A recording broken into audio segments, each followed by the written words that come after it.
ताज नगरी आगरा को दलितों की राजधानी कहा जाता है।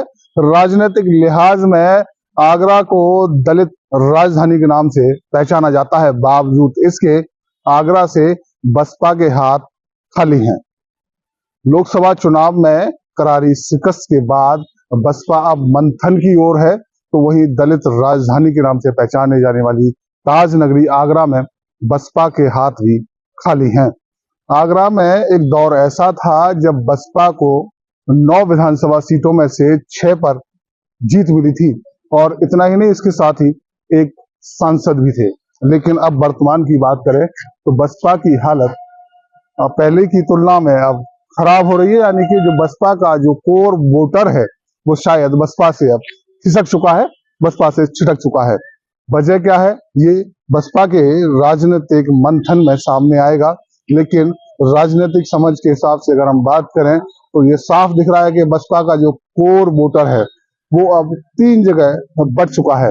इसके पीछे की रणनीति, इसके पीछे की जो पूरी तैयारी है अन्य दलों की, वो तैयारी बसपा पर 2024 के लोकसभा चुनाव में भारी पड़ी है और बसपा का परिणाम शून्य आया है।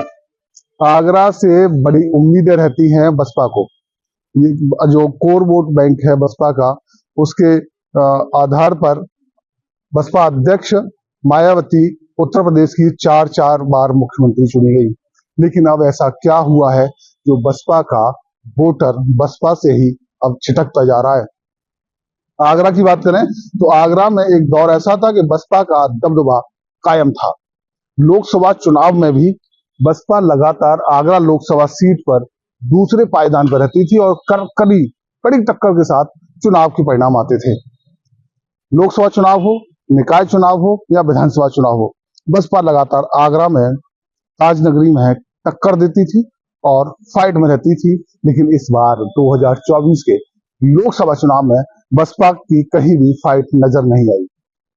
बसपा प्रत्याशी को अपनी जमानत बचाने के लिए लगातार संघर्ष करना पड़ा, जूझना पड़ा।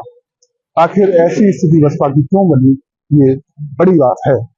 आगरा लोकसभा सीट पर बसपा का दबदबा बेहद कायम रहता था। हालांकि आगरा लोकसभा सीट पर अब तक बसपा को एक भी बार जीत हाथ नहीं लगी है, लेकिन इस बार खासी उम्मीद थी कि आगरा लोकसभा सीट पर परिणाम बदल सकते हैं। उसके लिए खासी तैयारी और मेहनत की गई थी, लेकिन परिणाम बसपा के लिए संतोषजनक नहीं है। बसपा प्रत्याशी लगातार जो दूसरे पायदान पर रहते थे, अब उनका आगरा में नंबर बदल गया है।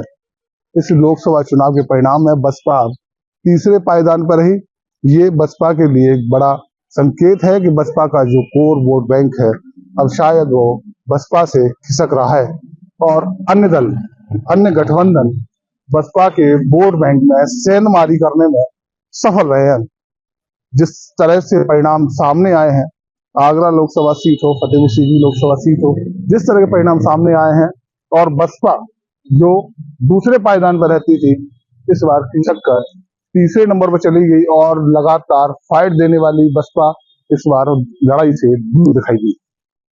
जैसे ही परिणाम आने शुरू हुए तो बसपा प्रत्याशी पहले ही राउंड से धीरे धीरे कर लड़ाई से बाहर हो गई, और इस बार जो लड़ाई नजर आई आगरा लोकसभा सीट पर, वो गठबंधन और भारतीय जनता पार्टी नजर आई। लेकिन समय के बाद मतगणना जैसे आगे बढ़ी, उसके बाद बसपा प्रत्याशी छिटकते गए और भाजपा प्रत्याशी ने एक बड़ी लीड बना ली, और परिणाम में एक बड़ी ऐतिहासिक जीत के साथ आगरा लोकसभा सीट पर लगातार चौथी बार फिर से भाजपा कब्जा हो गया, और दूसरी बार यहाँ से केंद्रीय मंत्री एसपी सिंह बघेल सांसद चुने गए।